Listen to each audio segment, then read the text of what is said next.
Welcome back, Cat 5 class. In chapter 14, we're going to cover tolerancing, so how to add tolerance or wiggle room to your dimensions in AutoCAD. Next slide. Okay, so what's the summary for this chapter? What are we going to learn in chapter 14? How to create and apply tolerances to existing dimensions. Key points: tolerance parameters are set in the Dimension Style Managers window in AutoCAD. There are three different ways to add tolerance dimensions to your drawing. If you wanted to change your dimensions, let's say you just added dimensions with no tolerance, as shown on the preview, but let's say you wanted to add tolerances, one option is to override. So you go into your Dimension Style Manager, something we learned in the previous chapter, and you click Override, and you can add tolerance plus or minus 0.100, for example, or you can add a max and minimum. And you can update, and it'll update all your dimensions to include a tolerance attached to your dimension. Another option is to have a temporary override, and by having the temporary override, any new dimensions you create will take on the changes that you made, like adding a plus or minus tolerance. And another option you have is to create a new dimension style. You can call it a tolerance. So you can add a new dimension style, call it a tolerance dimension style, or just tolerance here in the box. Create a new one and add your plus or minus tolerances for a group of dimensions. And you can leave the other dimensions without any tolerance, and you can use the title block to define your tolerances for dimensions that don't have any tolerances attached. So if you want to add tolerances to your dimensions or some of your dimensions, well, first you go to Dimension Style Manager and you'll go to the Tolerance tab. So once again, go to your Tolerance tab and you can go to the Method drop-down. So currently there are no tolerances attached to the dimensions. So you would go to the drop-down and you can pick Symmetrical, plus or minus 0.100, Deviation, let's say plus 0.100 minus 0.050, or you can go with Limits, a max and a minimum. Or you can go with the basic dimension where you add a rectangle around the dimension and you would use your GD&T tolerances, but that's a different class. That's CAD 45.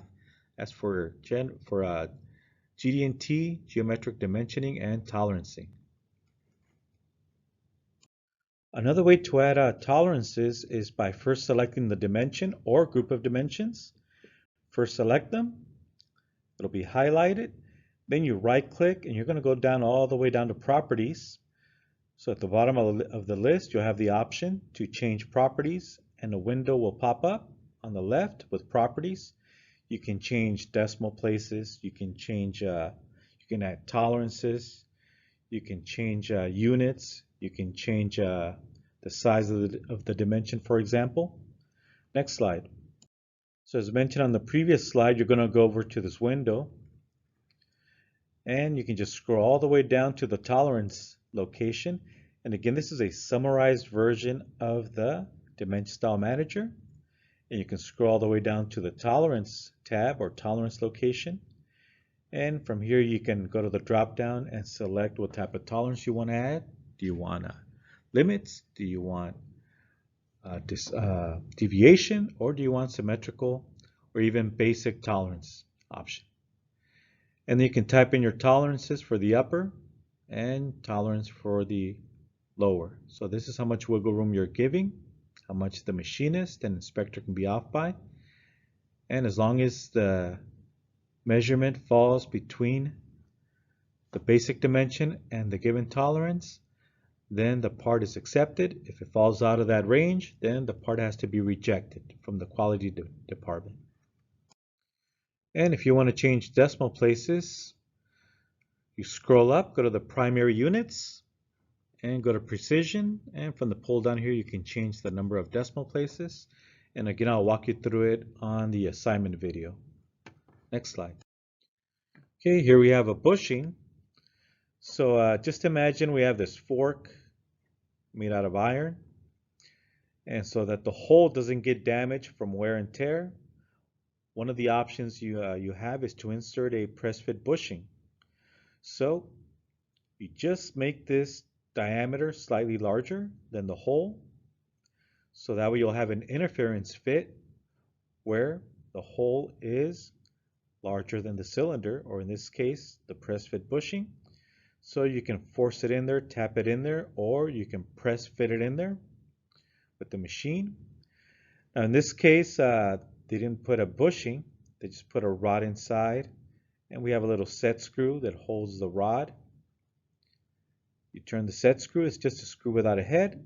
You turn it, and it's just so you can lock the shaft in place. And again, another option to protect this hole, or if it ever gets worn out, you can always drill a larger hole and come in with this press fit bushing, which can always be later replaced if the hole ever gets worn out. You just tap the bushing out and place a new one. And for our assignment, we're only going to do the bushing. Once again, the bushing that goes inside the hole. On a later chapter, we will be drawing the fork. And for chapter 14, once again, there's only one problem. This is the only problem for chapter 14. You're going to draw this bushing once again. Here are the diameters, diameter for the inside hole and the diameter for the shaft. And then we have the overall length. Okay, so take a look at the video and I'll walk you through it step by step on how to create this in AutoCAD from scratch. And this is just a preview of what we're going to be drawing in AutoCAD. And once again, I'll walk you through this step by step using AutoCAD and how to add our tolerances. And here's another example of inserting a bushing inside of a hole. Again, it's to avoid wearing the hole down. So you protect this hole by adding a bushing, and you allow this hole to get worn out, and you can always replace this bushing or ring. You can pop it out and place a new one. Last thing you want is to wear down this hole and having to replace the entire fan clutch.